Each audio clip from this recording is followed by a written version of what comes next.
of you who are not familiar with Adagio Health, we are the hosts of this meeting today. We are a predominantly women's health and wellness organization in Western Pennsylvania. We do service a plethora of programs across the state, which I'll talk about shortly, but we are really charged to meet the needs of diverse communities, regardless of income, who have essential needs in accessing essential healthcare. Next slide. So just looking at our kind of high-level menu of services, Adagio Health was founded over 50 years ago as a women's family planning organization. So that is kind of our hallmark services, but over the last 5 decades, we have diversified our services immensely. So in addition to being the Title 10 family planning provider in Western Pennsylvania, which of course through that program, we offer access to annual well women visits, birth control, STD testing, and prenatal care, we also have delved into being a nutrition service provider. We are the WIC provider in several counties in Western Pennsylvania, as well as the SNAP Ed service provider in Western Pennsylvania. Recently, we've been able to add several on-site food cupboards, which are serving as a complement to our 9 medical offices that we own and operate in Western Pennsylvania, where we offer all of the services I'm talking about today. This has been a really great opportunity for our clients to take advantage of a co-located model and access food when times have been really hard over the last few years. Moving into the work we're talking about here today, we also provide several preventive health services, specifically around tobacco and nicotine cessation. We also offer breast and cervical cancer screening services, look at diabetes and behavioral health services and support. And most recently, we have moved into offering several adult vaccines. Every year, we are a flu shot provider. We are offering the COVID-19 vaccine and booster and have been since the summer of 2021. And most recently, we're excited to announce we are offering the new COVID vaccine that has just come out this fall and offering it at all 9 of our service locations. Next slide. This is a beautiful map that our friends in our external affairs team helped put together to show the service area that we cover. In addition to our work in Pennsylvania, we are also a service provider to family planning services in Western New York, and also in West Virginia and Ohio. Next slide. So I'm excited to talk a little bit about the work that we do in tobacco here before we turn it over to our expert speakers who are here from across the country to talk with us today. So I'm pleased to share with you the newly rebranded, though I guess it's not that new anymore because we've been using this title for about 18 months now, but we are operating under the umbrella of the name Tobacco-Free Adagio Health.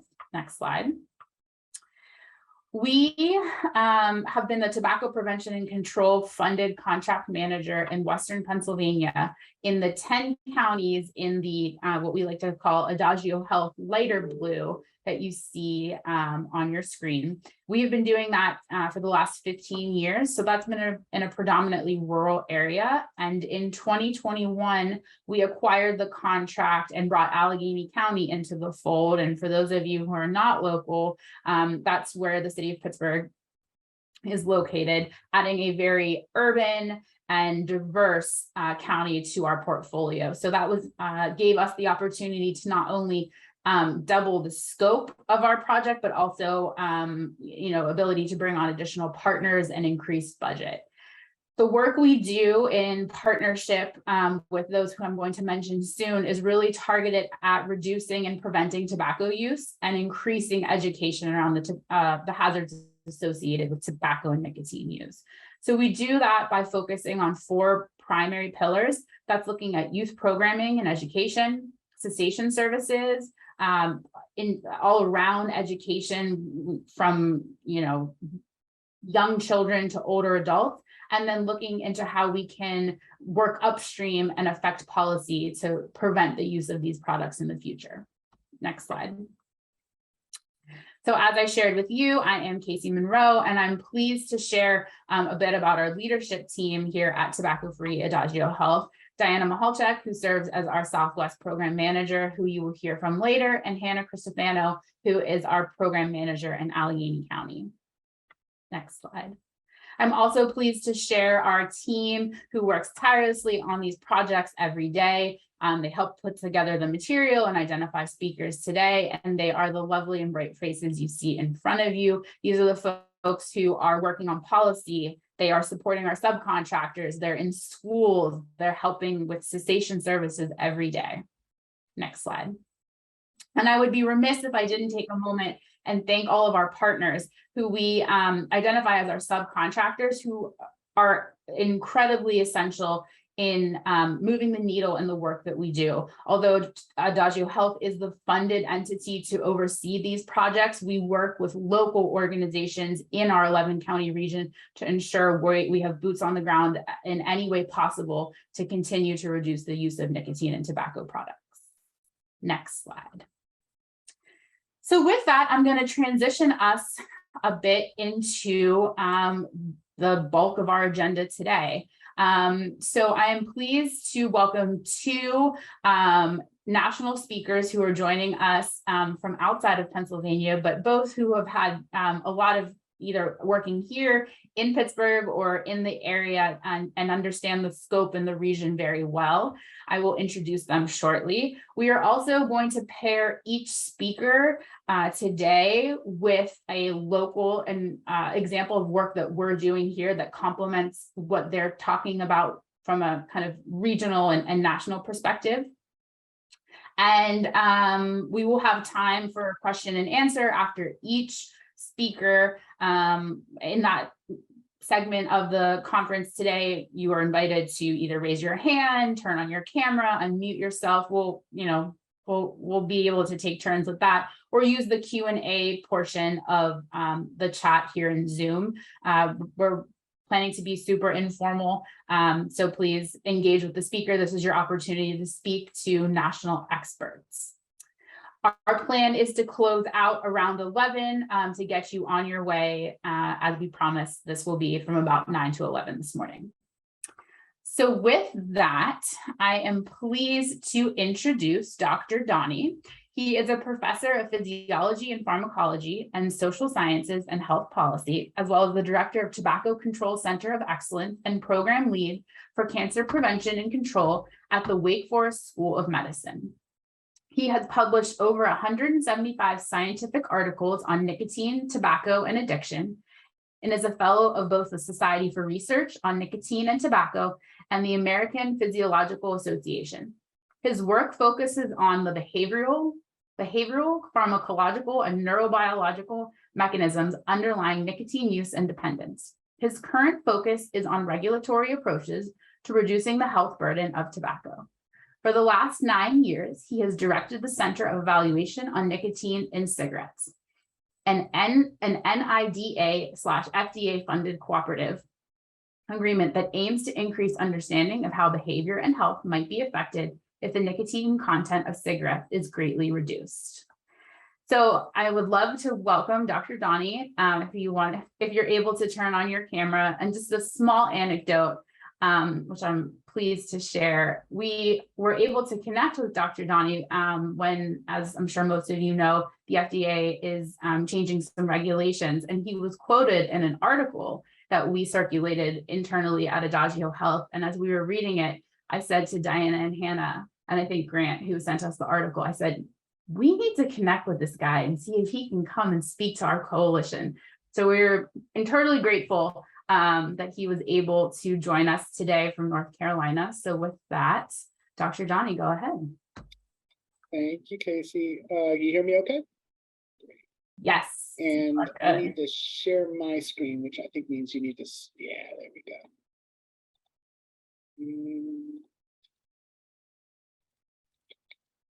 So let me get the slides going. Good morning, everybody.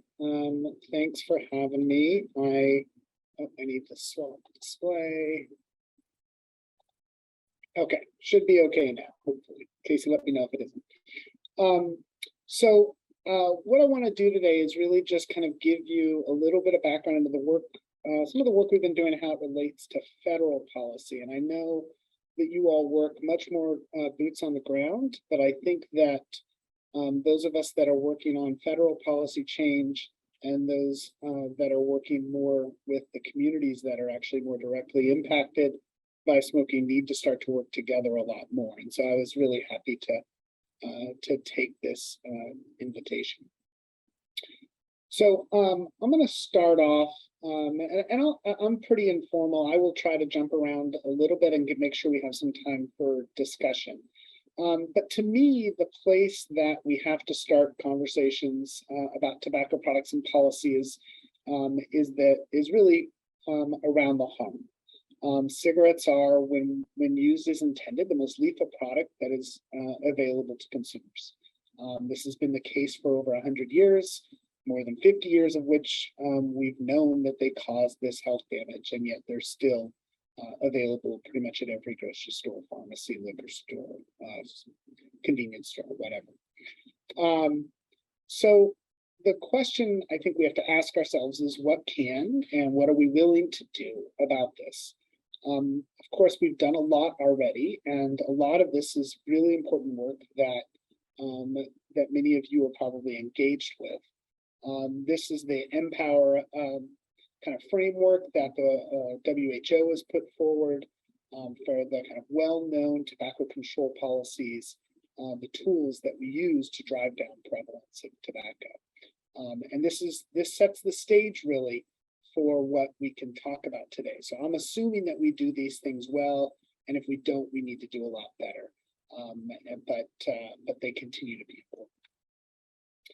But despite all that, and despite looking at places that have actually implemented those really quite thoroughly, we still see quite drastic high levels of smoking prevalence. So somewhere around 30 to 34 million Americans still smoke. And as this coalition knows well, that burden is disproportionately borne by marginalized groups. So people with psychiatric disorders, LGBTQ plus community, people with low socioeconomic status, and so forth. So the last thing I want to kind of make sure we keep in mind as I introduce this topic, and this really drives me in lots of ways, is that time matters. That is, we want to get as many people moving away from the risks of smoking as fast as possible. And I don't find it satisfying to be passive about this. I have certainly lost family members, as have probably every one of you. And every year that goes by, more people die. About 500,000, just short of 500,000 Americans every year. And so we know we have to act with some expedience in this. So what I want to talk about today is really federal policy. And I apologize for those of you that know this well, but I'll give just a kind of brief primer into this. So prior to 2009, essentially there was no federal policy regulating tobacco products. You could sell whatever you wanted as long as you taxed it, and put the warning labels on it, you were good to go. That changed when Obama signed the amendment to the Food, Drug, and Cosmetic Act that is known as the Tobacco Control Act, or the Family Smoking Prevention Tobacco Control Act. And what this did is really gave the FDA the authority to regulate cigarettes, cigarette tobacco, roll your own tobacco, and smokeless tobacco. And this law is quite broad. It has many different tools that could be important if used effectively for reducing smoking. So marketing restrictions, warning labels, we know that those have been quite, graphic warning labels have been kind of derailed, but we're still hopeful. Pre-market approval of new products. So if someone wants to sell a product that hasn't been on the market before, they have to actually get approval from the FDA to be able to sell it. And I'll talk a little bit more about what that is in a second. They banned flavors, and they established something called a modified risk or modified exposure pathway, which is basically saying that if you can demonstrate that a product would reduce harm to current users, then you're allowed to give it this kind of special label that says it either reduces your exposure to some toxicant or reduces your risk of some disease. All of this is guided by a different standard than what the FDA normally does. So normally with drugs and devices, the FDA works by safety and efficacy standards, but tobacco is not safe or efficacious for anything. So instead, what they've done is create what's known as the public health standard. So when they make decisions, the standard they're held to for that decision is that the risks and benefits to the population as a whole, including users and non-users, has to be considered. So that is, whatever action they take, they have to demonstrate that it's likely to improve the public health. That's a tall standard and one that's never been applied before. So we're learning lots about it as we go along. And then in 2016, they expanded their authority in what's known as the deeming rule to all, basically every kind of nicotine tobacco product you can think of that is not medicinal. So water pipe tobacco, electronic cigarettes, dissolvables, oral nicotine, gels, you name it. And so that really kind of sets the stage for where we are now. So then in 2017, in the summer of 2017, then FDA Commissioner Scott Gottlieb and the director of the Center for Tobacco Products, Mitch Zeller, announced that the FDA intended to take kind of a more organized, comprehensive approach to nicotine and tobacco products. And it's really summarized well in this quote from Dr. Gottlieb. So what he said was that envisioning a world where cigarettes could no longer create or sustain addiction, and where adults who still need or want nicotine could get it from alternative and less harmful sources, needs to be the cornerstone of our efforts. So I'm going to focus much of my talk around the first part of that, but we'll get into the second part as well. So this really has kind of three pillars to it, and what this plan is. The first pillar is that he's saying, look, we're going to reduce the addictiveness of cigarettes, and that's primarily by reducing nicotine content. The second is that in order to do that, we have to give people a place to go, and we want to make sure that there are safer alternatives for those who want to continue to use nicotine. And then the third, which isn't talked about much, and unfortunately I'm not going to talk about it much today either, is that if we really are serious about that, we also should improve our medications for cessation, not just our non-medicinal sources of nicotine. So this plan, this vision, is really built around what's known as Section 907. That is the part of the legislation that enables the FDA to set so-called product standards, including for nicotine, for any class of product. So what that means is they can set an upper limit, or in fact, they could set a lower limit, I guess, for any constituent in any product class. So cigarettes, cigars, e-cigarettes, so forth. And explicitly in the act, throughout the act, Congress gave the authority to regulate nicotine in tobacco products. So it's kind of highlighted as a high priority. There are some limitations to what the FDA can do. They are not allowed to ban a product. So Congress did not give them that authority. They cannot say no more cigarettes can ever be sold in the United States. They currently don't have that authority, and I don't foresee them ever having. The second is that for nicotine, it explicitly says that nicotine cannot be reduced to zero. So that is, you cannot require that all nicotine is taken out of any class of products, including cigarettes. And the rationale for that is probably quite complicated, some combination of lobbying versus if a product doesn't have any nicotine in it, then it falls outside of the jurisdiction of the FDA. So they can't require that it's reduced to zero and falls out of their jurisdiction. So this sets the kind of legal stage for an idea that's been floated for a long time, which is what would happen if the cigarettes in the United States had to meet a standard that reduced the amount of nicotine in those cigarettes with the goal of rendering them less addictive. And so that's much of the work I've been doing over the last 10 years since the law was passed, and continue to work both with the FDA and with some foreign governments on this idea. So I'm going to talk a little bit about the science. So there's these are the, I guess, 5 questions that I thought I would try to quickly kind of give you an answer to flavor in terms of what the science says about So the first is kind of what's the relationship between nicotine content and smoking? That is, how low do you have to go to impact smoking? The second is one that people often ask, do people compensate or smoke more when they're given low nicotine cigarettes? If you were to do this, should we do it rapidly or gradually? If nicotine reduction happens, does it actually facilitate quitting, smoking cessation? And then, of course, what's the role of these alternative products? How do they fit into this equation? So we ran a large clinical trial. This data are now getting on the old side, so they were published back in 2015, where we had 10 sites around the country, including University of Pittsburgh. I was actually there for the better part of the last 30 years, actually, and was there at the time I ran this study. We recruited almost 840 daily smokers. They were all adults, all daily, smoke at least 5 cigarettes a day. They were pretty much predominantly smokers, didn't use a lot of other tobacco products. And for the purpose of this study, we recruited people who intentionally recruited people who were not trying to quit in the next 30 days. And that's because we weren't providing them a treatment. We wanted to find out what happened to smokers just kind of naturally when they switched to low nicotine cigarettes. Okay. So these are the conditions that we randomized people to. And so it's a complicated study. It's got 7 different groups that people could be assigned to out of those 840 people. So about 120 people per group. Oops, sorry.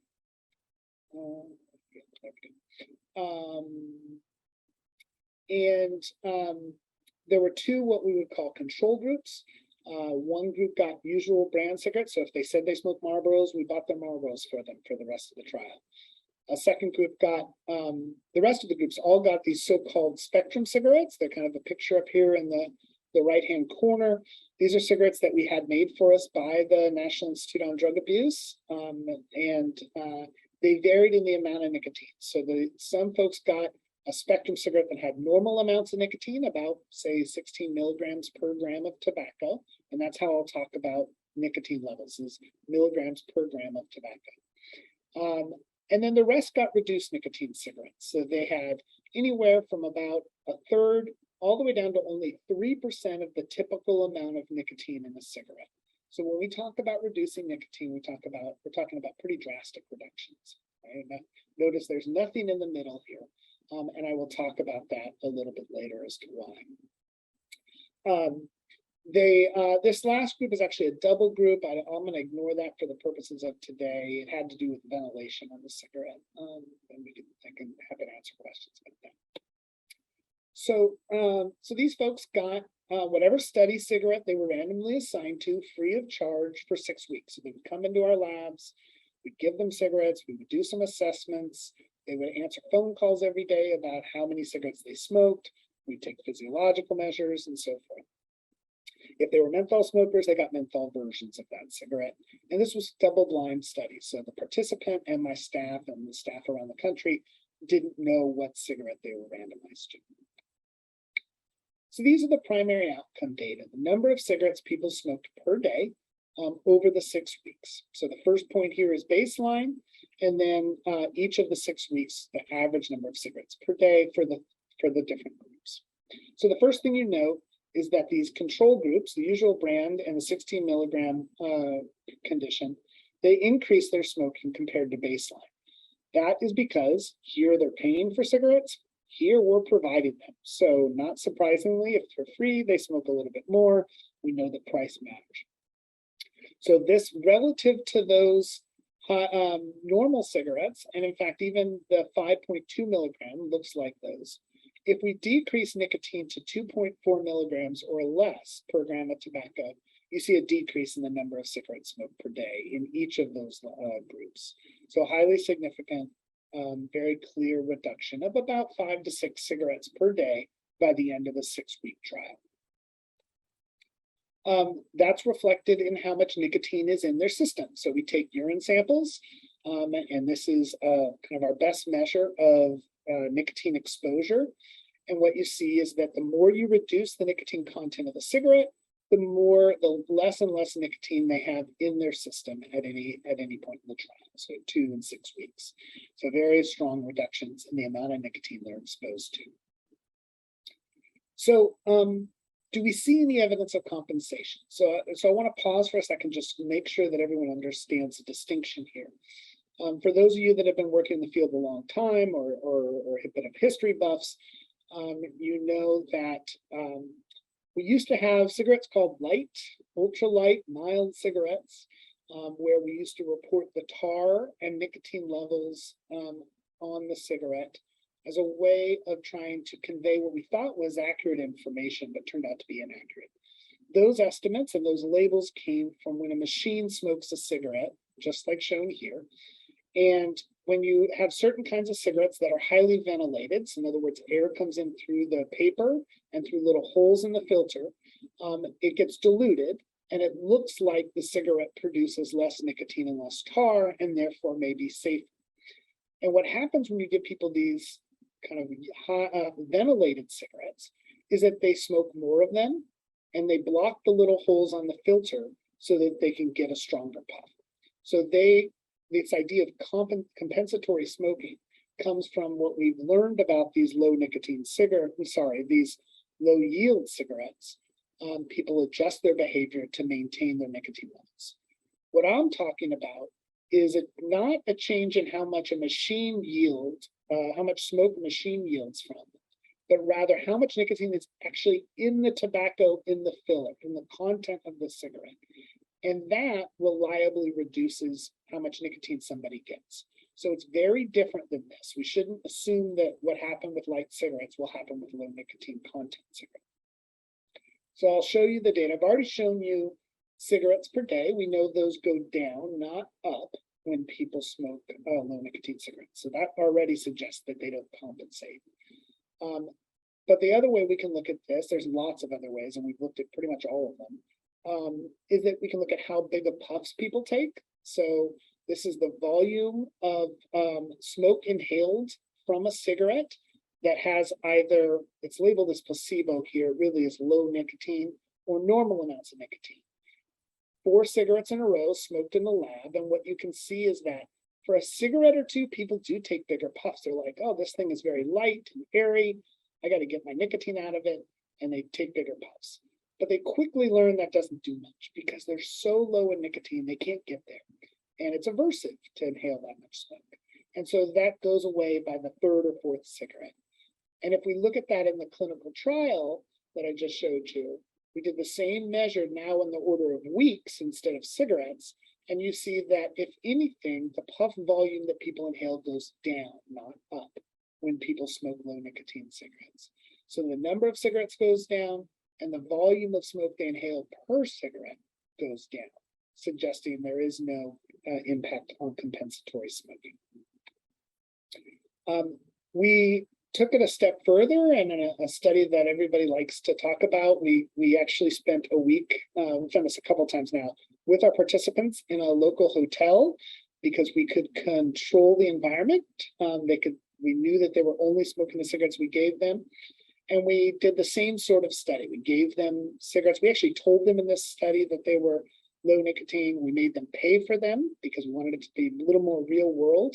And we just essentially lived with them in that hotel and monitored their smoking and exposure to nicotine. And we saw the same thing, no evidence of compensatory smoking. Excuse me, and that's true if we looked at different biological markers too.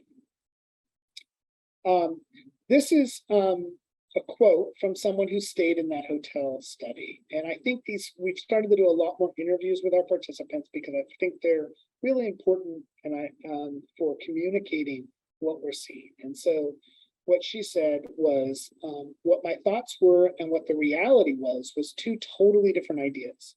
You know, my thought was they are going to be nasty. You're not going to even taste anything. I'm going to smoke like a freight train and try to make up for the nicotine my body is craving. And it ended up that it didn't even come out that way. Okay, so if we were to do this, should we do it rapidly or gradually? That is, should we just dive into it and let people go all the way down to the lowest level that we think is important to target? Or should we kind of wind our way down and quote unquote detoxify people? So we've run another very large study, again, 10 sites around the country, 1,250 smokers, where we compared these 2 approaches 250 people, about 249, got normal nicotine cigarettes for 20 weeks, those spectrums that I talked about before. Another group of almost 500 had it stepped down, their nicotine content stepped down every month. So they started off at that highest level, and then they eventually, by the 5th month, made it down to the lowest level. And then the final group was immediately reduced to the 0.4 milligrams, and they stayed there for the full 20 weeks. So what do we see when we compare these? So what's shown here is the control group is in the kind of grayish triangles. Again, when they're free cigarettes, they smoke a little bit more of them than they did at baseline, and then they're pretty steady over the 20 weeks. If you gradually reduce nicotine, it tracks with those control cigarettes, so the normal cigarettes. When you get to this intermediate dose, it goes up a little bit compared to them, and then it starts to come down a little bit. But compared to the immediate reduction, you see a much more rapid benefit in terms of the reduction in the number of cigarettes smoked per day. So purely from a benefits perspective, we think that immediate reduction looks like it would help more people more quickly than gradual reduction. This graph is important for one reason, and I don't want to get into the details, but essentially this is a toxicant that is in cigarette smoke, something that we think is a really important marker for potential harm. And what we see is when you gradually reduce nicotine, they in fact show a significant increase at this intermediate level. This is that 5.2 milligrams, so about a third of the nicotine of a normal cigarette. This would be bad, right? If we let people smoke cigarettes where they have increased exposure to toxicants like this, that would actually produce, at least in the short run, some potential harm to them. So it's another reason why we think immediate reduction is better than gradual, because gradual tends to risk people compensating at those intermediate doses where they don't ever compensate at the lowest dose. So one thing we do see is a little bit of withdrawal when we immediately switch people, and that's not surprising. These are withdrawal symptoms reported in over the 20 weeks of that trial. And the blue line is the immediate group. So when they get switched, that first week, they report a little bit of a bump in withdrawal symptoms. Now, I have to say that that's not a very, I don't know how many folks know these scales. This is known as the Minnesota Nicotine Withdrawal Scale, but essentially this is a small increase. They're a little bit more irritable. They might have a little bit more moodiness, might experience a little bit of a change in hunger, but there's not a lot of drastic change. But still, it's significant in a big study like this. It's also harder on people a little bit. They're more likely to drop out of the study and less likely to stay adherent to our instructions to only use the low nicotine cigarettes if they're immediately reduced. So while it avoids compensation and provides the benefits of reduced smoking faster, it does come with some challenges, and then it's a little harder on people that we need to be thinking about. Okay, will nicotine reduction facilitate smoking cessation? So I'm going to go through some of these data pretty quickly because there's different levels of evidence, and I want to make sure I leave time for discussion. So these are data. So one way to think about will it facilitate smoking cessation is to ask, well, does it change symptoms of dependence? Do people say they're craving less dependent, experiencing less withdrawal? And the answer to that is yes. So when people get the lowest nicotine cigarettes, they report a decrease in the amount of dependence they're reporting on different scales that we use compared to the normal nicotine. This is that 20-week study. And what you can see is that dependence goes down the most in the immediate group.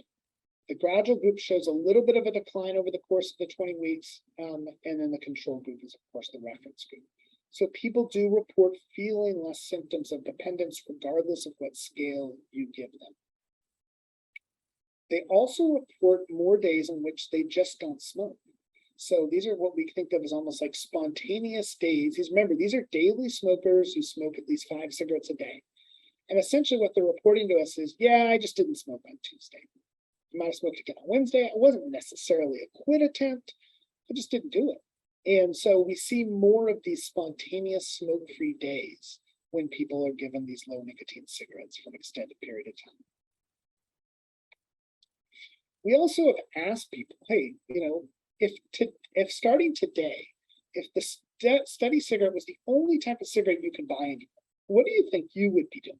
Like, you tell me, would you smoke more? Would you smoke the same? Would you smoke less in a year from now? Or would you stop smoking altogether? And what they tell us is that about half of them say, yeah, within a year, I wouldn't be smoking anymore. That's pretty remarkable within 1 year. The largest portion after that are people who say they would smoke less. There's a small portion of people who think they'll smoke the same, maybe around 15 to 20%, and very, very few, the solid black, who say they would smoke more, as we might worry about. So overall, they're telling us that they think it would reduce their smoking. These are hard questions. So smoking cessation is hard to ask in our clinical trials because we typically enroll people who aren't interested in quitting. They know they're in a trial, so they say, well, at the end of 6 weeks, I'm going to go back to my normal life. And so it's time limited. So why make lifelong changes? They have kind of unfettered access. So we send them out in the real world and they go about their lives. They go to the grocery store and there's cigarettes everywhere. And so it's hard for us to encourage adherence to these cigarettes we give them made from the government. And in general, we're not looking at cessation or absence as an outcome. So the studies need to be even bigger than they've been actually to look at some of this. But the last thing I think that's a challenge that for this group I want to make sure is clear is that I don't think this is a magic bullet either. A lot of people think, oh, you give people these low nicotine cigarettes, everyone's going to quit. And while I think it facilitates quitting and I think it reduces dependence, I think there are a lot of other factors that keep people smoking that we need to be aware of. And so cessation services, alternative products, these may be things that are important for determining how effective an intervention like this is. In terms of direct evidence, we do see people make more quit attempts when we switch them to the lowest nicotine cigarettes. So that's what's shown here. And this is actually during the follow-up period. So this is 30 days after we've taken our cigarettes back and we say, hey, since you finished the study over those last 30 days, did you make a quit attempt? And if they happen to go through the lowest nicotine groups, even though they said at the beginning of the trial they weren't interested in quitting, they were more likely to make a quit attempt anyway. So something about the experience shifted them towards quitting. And then, in the largest trial we've run to date, that trial of 1,250 people, what we found is that people who switched to the 0.4 milligrams immediately were more likely to be abstinent, about 3 times as likely to be abstinent by the end of the study. So we do see very strong evidence of cessation over that long study. And again, a few quotes that I think are very telling of people's experience from the interviews we do with them. And so I've been able to cut down on smoking. I don't seem to be as needy on the cigarettes. It makes me want to just go ahead and quit, to put them down. And then my favorite one, I actually finally feel like the cigarettes aren't controlling me. So one thing that we have to think about in any policy like this is we want to reduce smoking. And ideally, we want people to quit using nicotine tobacco products entirely. But even though that might be the ideal, they may do any number of other things in terms of the changes in behavior. So we can put in a standard that's for low nicotine in cigarettes, and that has an intended result of reducing the appeal and the addictiveness of that product, which changes their behavior. But how it changes it isn't set. We don't have just 1 or 2 choices. We have lots. They could quit altogether. Excuse me. They could switch completely to non-combusted alternatives. Okay, this one's the best. This one, arguably, and we can talk about this, might be second best. But then they can do lots of other things. They can do both. They could use cigarettes and alternatives. Maybe those cigarettes are illicit cigarettes. Maybe they're just VLNCs. Maybe they're very low nicotine cigarettes. Maybe they're both. They could continue using the low nicotine ones. I'm not saying, as I said, that it's a magic bullet. It may be that some people will use these for a while. They could switch to other combusted alternatives. So instead of smoking cigarettes, they could smoke cigarillos. Well, that wouldn't do us any good. Or they could switch completely to illicit cigarettes, which arguably is even worse than where we started, because now they're still exposed to cigarettes. They're cheaper because they're illicit, and they're exposed to kind of the social and kind of legal harms associated with an illicit market. So we have to recognize that if there's demand for nicotine, we have to think about where will that demand go if we do a policy like this. So as I said, kind of the optimal is that it goes to like nicotine replacement therapy, which we know is safe and effective. So that's the first thing we've tested. We took smokers who weren't trying to quit. We gave them either the low or regular nicotine cigarettes, and we gave them a patch amount. And we wanted to see, hey, if we give them the patch, then maybe that helps replace the nicotine enough that we don't need to give them any other kind of product. So what happens in a study like this? So what we found is, like in the other studies, the very low nicotine content cigarettes reduced how much people smoke. It's these lines, okay, these two sets of lines. These two sets of lines are the normal nicotine cigarettes. But what the patch did was reduced how much people smoke of the normal cigarettes, okay? But it had very little effect in terms of the number of cigarettes smoked of the VLNC. So it didn't seem to make the effect any bigger than not having the patch. So they still smoked them. And if you ask them, well, how many non-study cigarettes did you smoke? In other words, what was that demand for nicotine looking like? What does the patch do? So again, if we follow these, this is your normal nicotine content patch. This is your normal nicotine content no patch. They still about 30% of them smoke non-study cigarettes because they don't like the ones the government makes and they prefer their Marlboros or Camels or whatever. If you give them VLNCs, the low nicotine cigarettes, the number of people who cheat or are non-adherent goes way up.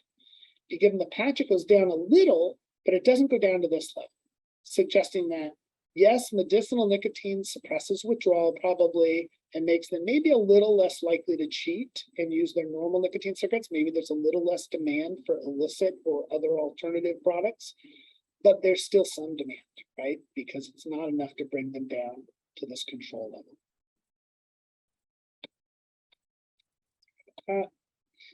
So then we ran one more study.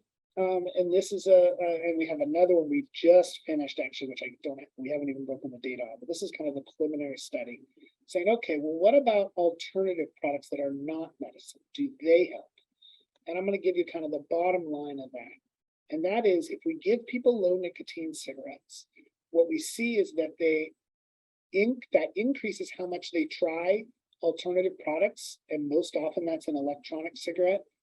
And if people use the electronic cigarette, then that further drives down how much they smoke the low nicotine cigarettes. So there does seem to be some synergistic effects where if you reduce nicotine in cigarettes, it increases demand for alternative products. And if they use those alternative products, it further decreases demand for cigarettes. And so that's, I think, an important thing for us to keep in mind. Okay, so quick summary. Nicotine levels at or below 2.4 milligrams per gram reduce smoking and exposure to harmful constituents. Smokers switch to those types of cigarettes don't compensate. In fact, moderate reductions in cigarettes tend to produce that compensation, but not the greatest reductions. If we immediately reduce nicotine, it's more likely to produce a rapid decline in smoking and the greatest improvement in public health. But it also is going to present some challenges in terms of discomfort and adherence that we need to be thinking about in terms of the greater support for this sort of policy. The use of low nicotine cigarettes is likely to increase smoking cessation by reducing dependence, craving, and withdrawal, and by increasing quit attempts and the probability of achieving abstinence. And reducing nicotine in cigarettes will increase demand for alternative sources of nicotine. Those alternatives may actually maximize the impact on smoking and public health. And so we need to think about this balance between driving down smoking and the need for alternatives. So the last thing I want to do is to bring this back to kind of to where we stand today. So this rule, this kind of idea of reducing nicotine was formally proposed by the FDA in 2018 in what's known as an advance rule notice for proposed rulemaking.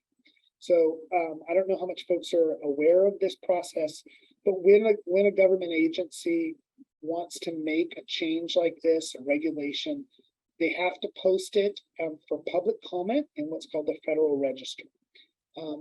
And so this is on the left-hand side is exactly that. It is the government, the FDA, saying we intend to pursue this policy to reduce nicotine in cigarettes. Please submit your comments, and they will review them all, and they will come out with a response. So that was done in 2018. It sat silent during the last 4 years. Combination probably of COVID and lack of support from the Trump administration for the policy. They put it forward, but they didn't seem to have the full throttled support that it needed. So it kind of just sat there. We also had the epidemic of e-cigarettes hitting youth that I think really captured the kind of priority for the FDA. Then in just a month or two ago, I guess, well, I guess it's June, so time goes by fast. The Biden administration says it's coming back, and it put it on the agenda, what it's called its regulatory agenda, and has said that it is asking the FDA to publish what's known as the notice of proposed rulemaking. So no longer the advance notice, now just the notice of what they intend to do by May of 2023 to develop a proposed standard that would establish maximum levels of nicotine in cigarettes and certain finished tobacco products. Most people think that the standard would include things like little cigars and cigarillos and roll your own tobacco. And so I put this up because I want to make sure that as a coalition and through your networks of other public health providers, that you advocate for whatever you think is most important. In other words, that your voice is heard. So by May, we expect another one of these looking things to come out. It will be all over the news again, even more so than the first few times. And everybody can comment. And those comments matter. They matter to legislators who need to back this or not. They matter to regulators. And we need to express where we want the direction of this to go. And so I'm not here to advocate for you to do one thing or another, but rather to make your voice heard. So be on the lookout for this come May and make your voice heard. You will see lots of links if you go to the FDA's website or to the Federal Registry, and I can share some of that with Casey when the time comes as to how to provide those comments to the FDA. So I'm gonna stop there. Thank you for listening. I'm happy to take questions. Thank you so much for that very informative presentation. I know I learned a lot. I'm gonna pause here for a moment and give folks the opportunity to drop any questions they have in the chat, send them publicly or straight to me, or feel free to unmute yourself and ask the expert on the line.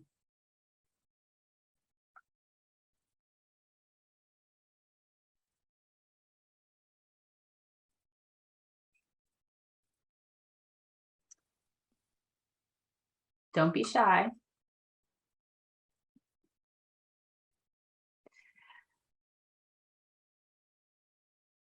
I guess I can pose a question to you. I think this is so helpful for us in thinking about how to, as you said, have our voices be heard.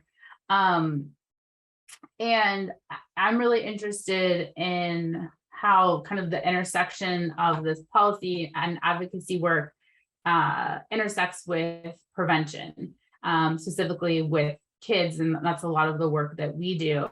I guess, are there any success stories in your career or groups that you've worked with that you think have been particularly useful to kind of expound on and share with us to bring and influence the work we're doing here locally?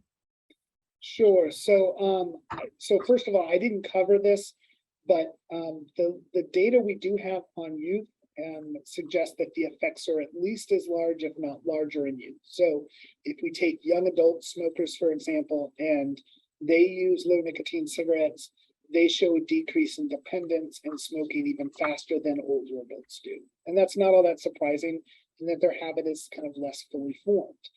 We've not, of course, done this for naive youth because you can't, right? I mean, that's an implementation question. But the expectation is very much that this would largely prevent ever becoming dependent on cigarettes in the first place. And in fact, many people think that's the primary target. It's just one that we can't collect direct data on because it's not ethical. We work a lot with the Campaign for Tobacco-Free Kids. I've worked with the Truth Initiative on this. So large nonprofit organizations at the federal, the national level.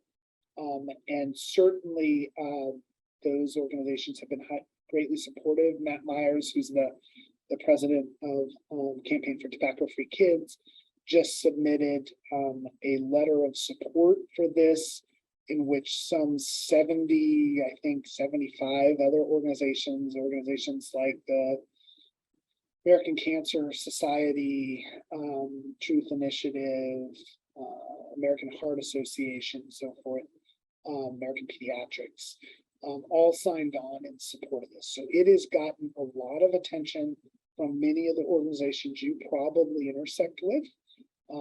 And so I think that there will be more and more messaging around this, that I think we will need more local discussion and grassroots. If this moves forward, you know, coalitions like yours need to be prepared for it. You will see a surge, potentially a surge in the need for cessation services, for example. I would need to communicate why this is being done to youth and young adults. You know, so there are different target populations, I think, that we're going to have to intersect with effectively at the community and local level, not just some massive national campaign. So I don't know if that answers your question, Daisy, but no, it's helpful. Definitely food for thought. We have another question in the chat that says, how can we market this in a way that resonates with lay people? I think that's referring to some of the policy that's coming down from the FDA. What works most effectively for maybe those of us who are not as scientifically geared to make it palatable? Right. So for me, the way to market this to people is this: these sorts of personal stories or the concept behind them, that the goal of this, it's really important that people understand the goal of this is not to make cigarettes safer, because they're still toxic. It's not really the nicotine that causes the toxicity, right? So taking it away doesn't make them safer. The goal of this is to provide them choice back, to give them freedom back, things that have been taken away from them because of nicotine. And so I think the way to market this is to say, we're trying to give smokers back control over this behavior that they've said that they want to stop. The vast majority of smokers don't want to be smoking anymore. And so that freedom to choose that has been stolen from them because of pharmacology. And so we're trying to reinstate it or restore it. That makes a lot of sense. I got another question. Do you see any opportunity to expand this study to investigate vaping devices or other tobacco products? So it's a great question. So we just finished a study where we allowed people a full marketplace, essentially, of other products they could use when we reduce nicotine just in cigarettes. So the question is kind of twofold. So one is, like, what role do vaping products play? And I think that we've largely asked that from a question of if they have nicotine. Are they a good substitute? Do they give people a place to go? Are they more likely to achieve a positive outcome? The flip side of that is, if we wanted to reduce nicotine in vaping products, would it work? And I personally don't think that's a good idea. And the reason is, if we reduce nicotine in vaping products, if we advocate for that, maybe that'll be a good goal in 20 years. But for now, we have 500,000 people dying from smoking. If we go after vaping products and nicotine delivery overall, then I think the policy goes nowhere, because it raises the issue of an illicit market and prohibition beyond where it would be acceptable to regulators or to policymakers. So I think we have to keep focused on the products that kill people and that are known to kill people. That's not to say that treating addiction and nicotine addiction in any form isn't important. It is. I think it's a harm that we have to be aware of. But if we try to treat and remove those alternatives, we're probably derailing the entire thing. Interesting. Thank you for that. Mm-hmm. Other questions? And again, feel free to unmute yourself. You don't have to send them directly to me if you don't want to.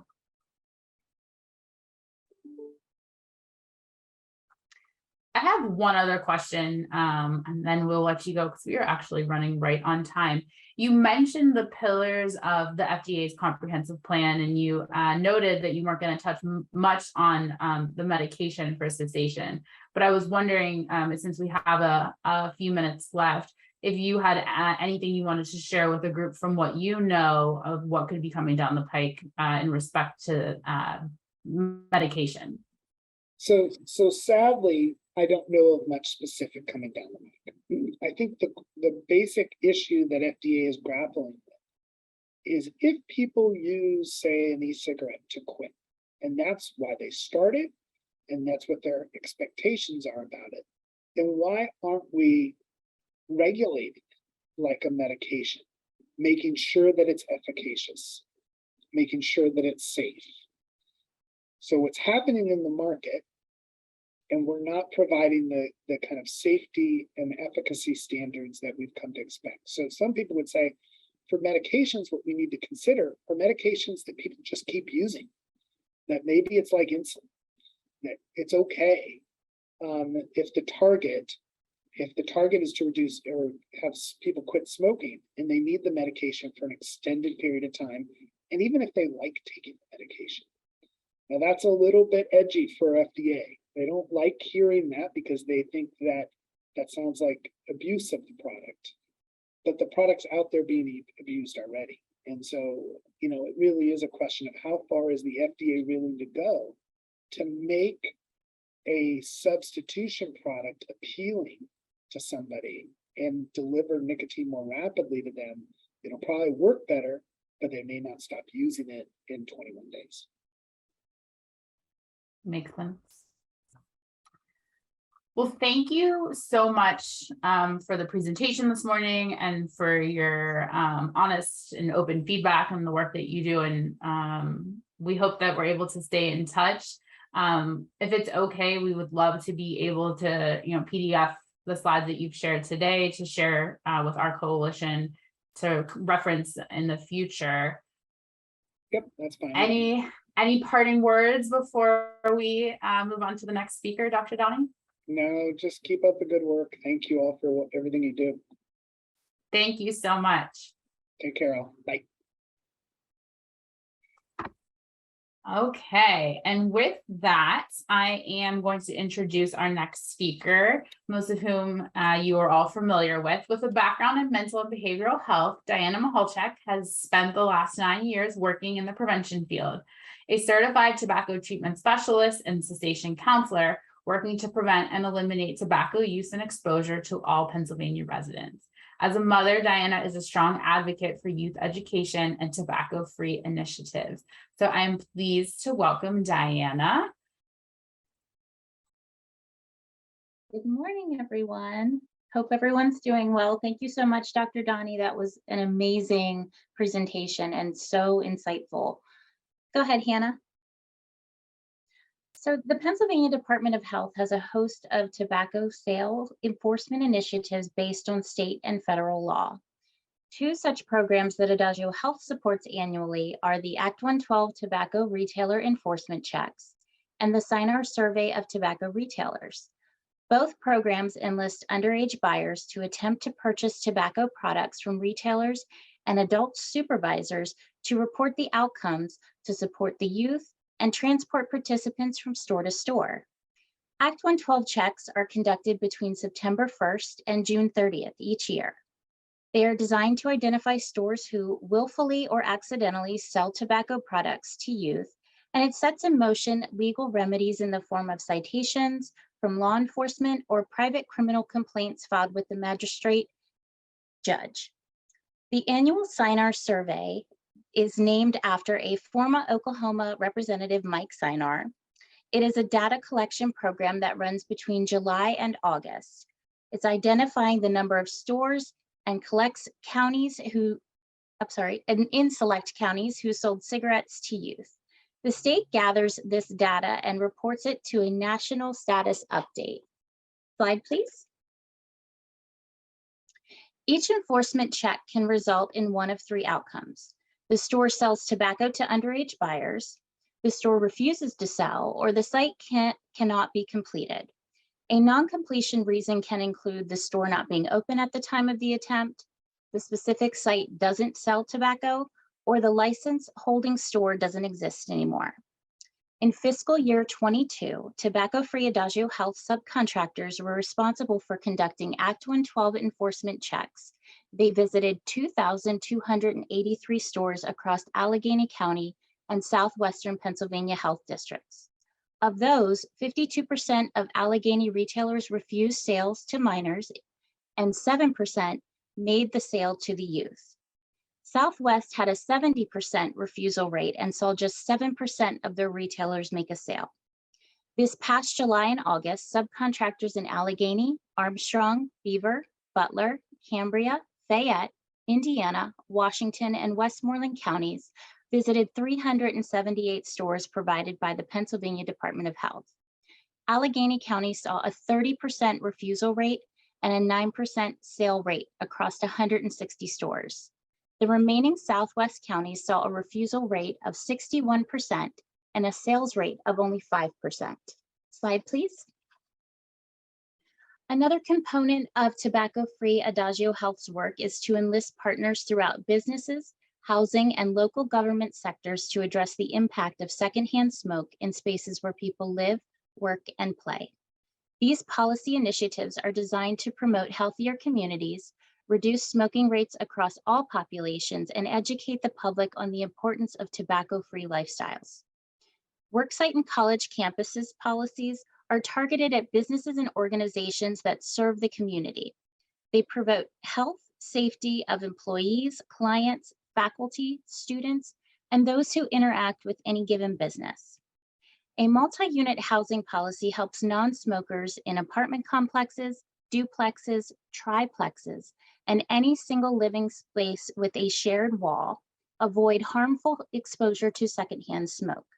It also helps to improve the marketability of apartments for property managers and reduce the churn of tenants moving in and out regularly with health concerns.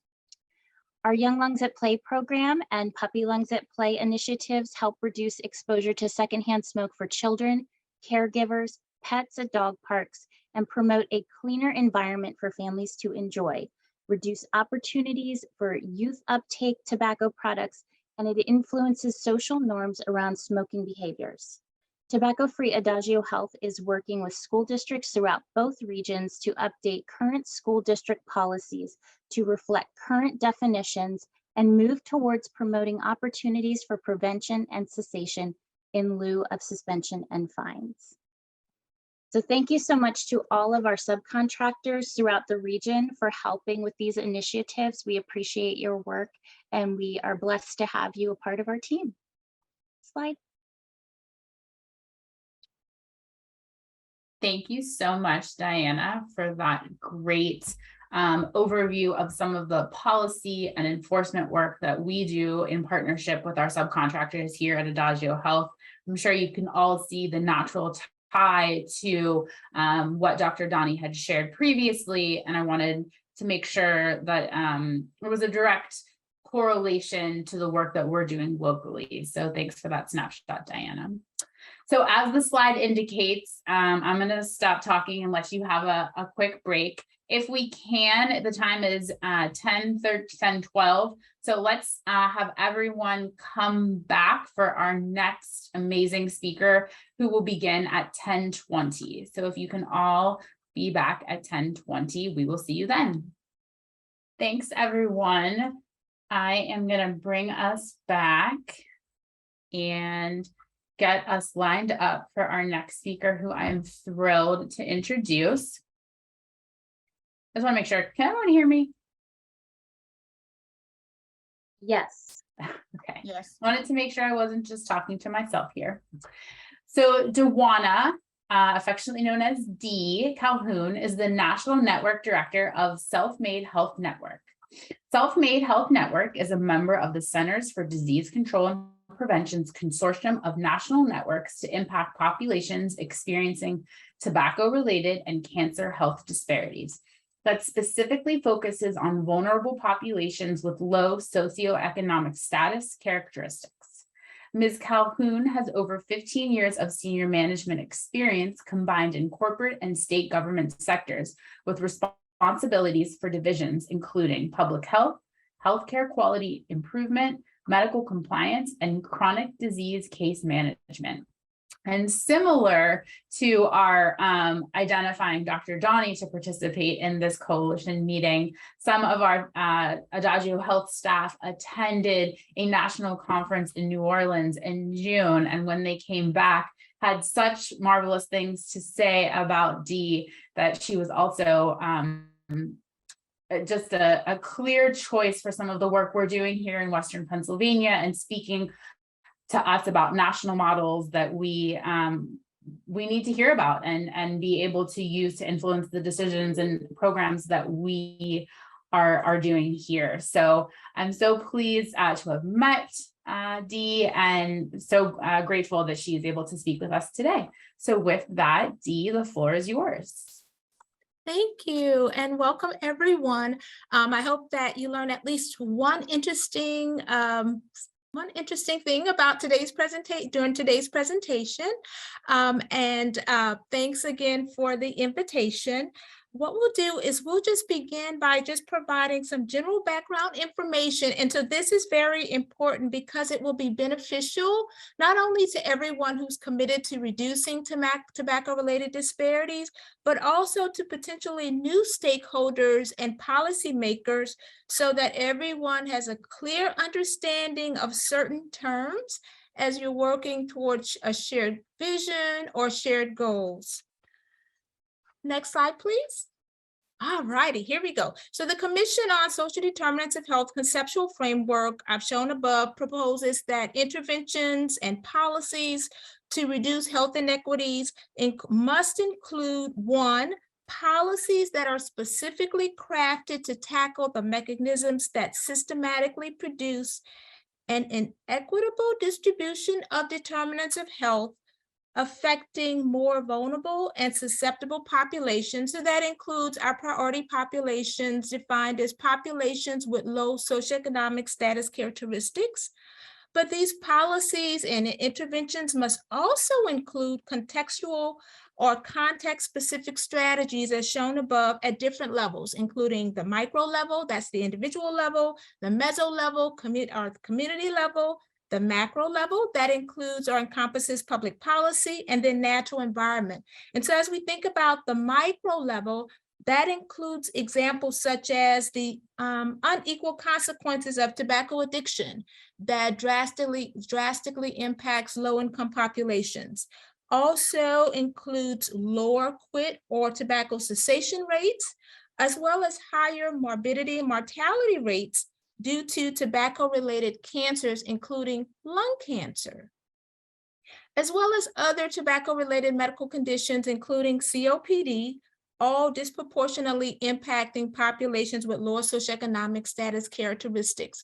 And so we want to take a step back just to provide just a few examples of what we mean by populations with lower socioeconomic characteristics. So that includes our populations with lower levels of income. Perhaps their income is at or near the federal poverty level. That includes full-time employees, part-time employees, seasonal, contractual employees as well, and temporary employees. This category also includes populations with lower levels of education, underinsured, as well as uninsured populations, and populations residing in medically underserved areas or health professional shortage areas. Then as we think about our macro level, that encompasses just community factors. So that takes into account, for instance, higher rates of secondhand smoke exposure at work sites that impact, of course, our low-income employees, but all employees, including blue-collar workers, and then just greater exposure of secondhand smoke among residents in multi-unit housing. And that takes into account not only low-income families, but pregnant and postpartum women, our populations with disabilities as well.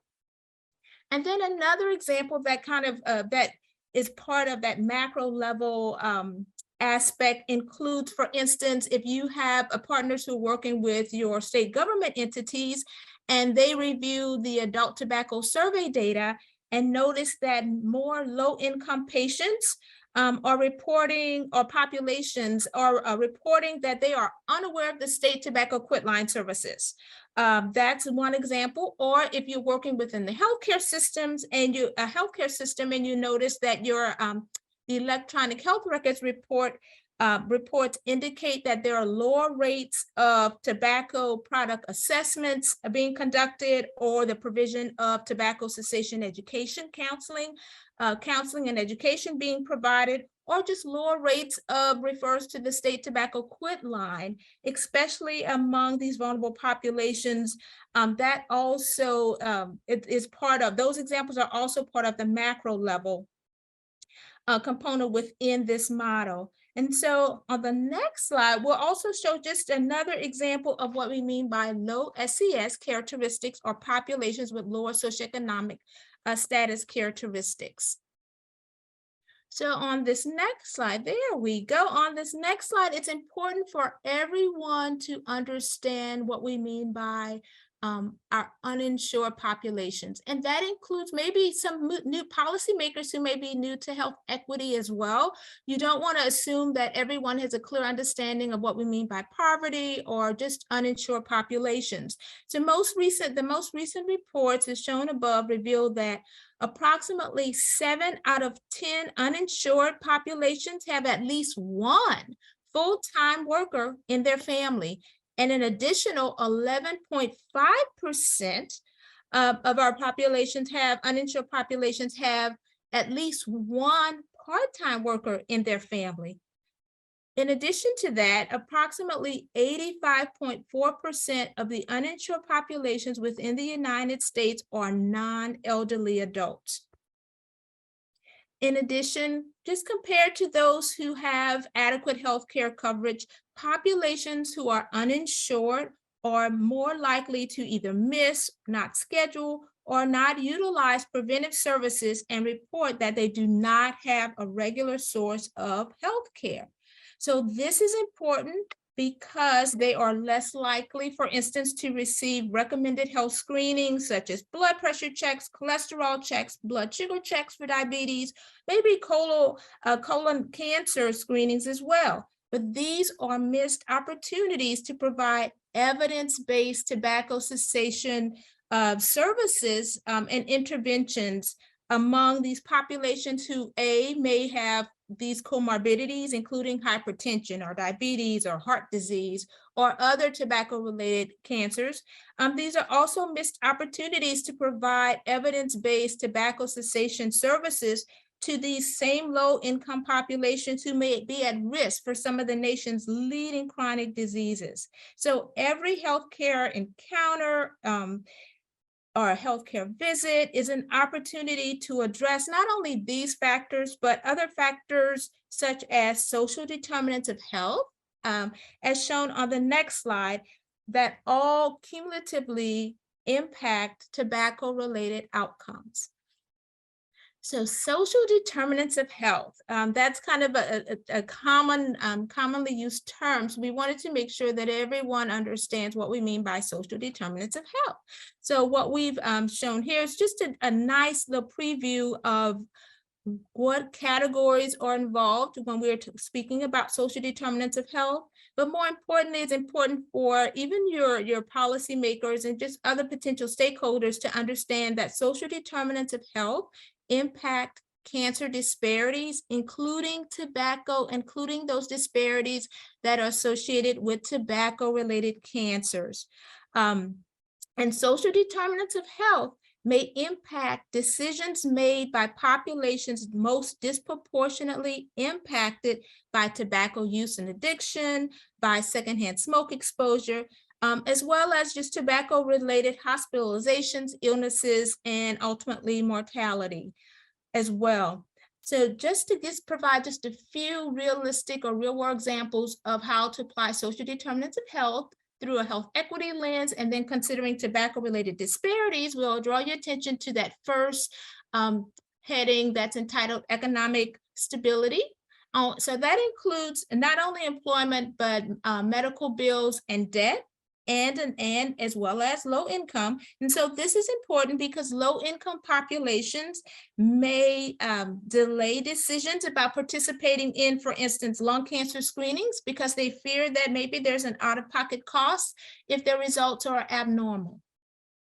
They may fear participating in some recommended tobacco cessation services if their unemployment is unstable, because they may fear there may be an out-of-pocket cost that they can't afford. So these are some either actual or potential or perceived barriers that you may want to consider addressing. We're working with our low-income populations.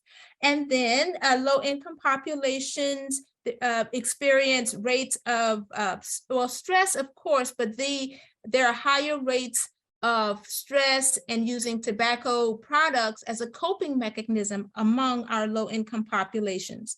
And then, of course, as we transition to neighborhood and physical environment, we want to take into consideration housing, which we spoke about earlier, but also walkability as well. And that's very important because safety may be not only a concern for your tobacco product users who are concerned about post-cessation weight gain, but also for your pregnant and postpartum women who may be concerned also about walking outside once they quit smoking and gaining weight because there are safety concerns within their neighborhoods. But in addition to that, we want to transition to maybe the educational piece, literacy. So when we think about literacy, it's important to consider not only our populations with lower levels of education, but also populations with lower levels of health literacy and as well as digital literacy as well in areas that lack broadband access. And then as we transition to food and hunger, it's important to also note that our lower income populations not only experience what we call food insecurities or food insecurity, but also reside in areas with, of course, food deserts, maybe pharmacy deserts as well. And these are historically communities that also possess higher rates of tobacco retail density. So as a result, you may have tobacco product users who are attempting to quit smoking, but because of the higher rates of tobacco marketing, it kind of provides a cue of action for them to maybe return to smoking or makes it more difficult for them to improve their cessation rates. And then as we transition to community and social context, it's important to not only address community engagement, because for some, in some areas where there are lower levels of economic stability, there may be the presence of additional forms of support to that's directed towards tobacco cessation may be important for our tobacco users, especially those who are in families where maybe one or two family members also are tobacco users. And then our healthcare system component, it's important to not only address provider availability, but healthcare coverage as well, especially among our underinsured populations who, for instance, they may have a health plan, but it involves higher out-of-pocket costs, but they're obligated to participate in tobacco cessation services that are offered through that plan. However, they may not have the adequate information or understanding to navigate through that system to participate in those services. And then we also want everyone to understand that just all of these factors are important as as you're addressing tobacco-related disparities that impact our populations with lower socioeconomic status, but we've also hosted a webinar that's entitled Exploring Opportunities to Reduce Risk along the cancer control continuum. That includes tobacco cessation strategies, as well as social determinants of health resources to address tobacco-related disparities. And it also encompasses some resources by the American Academy of Family Physicians, and all other resources that can be utilized to address, of course, tobacco cessation. Next slide, please. So this next slide, we wanted to ensure that we address the term tobacco-related health disparities. This term is so important, especially as you're engaging maybe new partners or organizations, and you want to ensure that everyone has a clear understanding of what we mean by this term that has been defined by the National Cancer Institute. So it encompasses a wide range of factors, including not only significant or persistent differences in patterns of prevention, treatment of tobacco use, encompasses those differences as it relates to risk, incidents or new cases, hospitalizations and deaths, but also it takes into consideration these related differences in capacity. And that's capacity at different levels, at the state level, at the county level, at the local community level as well. And your community level can be defined in different ways. In some instances, organizations define their community levels as work sites or number of work sites or health systems. For some organizations, they define the community level as a specific zip code that has been disproportionately impacted by tobacco burden. And in some instances, a community may be defined as a particular census tract or at the census tract level. But this definition also takes into account differences in infrastructure as well as differences in access to resources, and by resources, that includes evidence-based tobacco cessation resources, and as well as differences in environmental smoke exposure. And then as we just kind of drill down to that definition of, or that term, differences in capacity, infrastructure, and access to resources, that takes into account those socioeconomic indicators or those socioeconomic status factors that impact healthcare. As we think about the differences in the tobacco control continuum, that includes not only exposure to tobacco, but also the disproportionate use of tobacco product initiation, especially among our youth and our low-income populations. And also it takes into account differences in current tobacco use. So this includes dual tobacco product use as well as poly tobacco use as well. And significant differences in relapse rates. So that's why it was important for us to mention the high density of tobacco retailers in the majority of low income areas. And so as you want to continue to apply this term to seek more solutions, the CDC has a range of best practices user guides that focus on tobacco prevention and control. I think that the most recent version was, I think, released like in 2014, 2015, but we're currently working as a part of a consortium of CDC national partners on updating not only that guide, but rolling out some additional guides.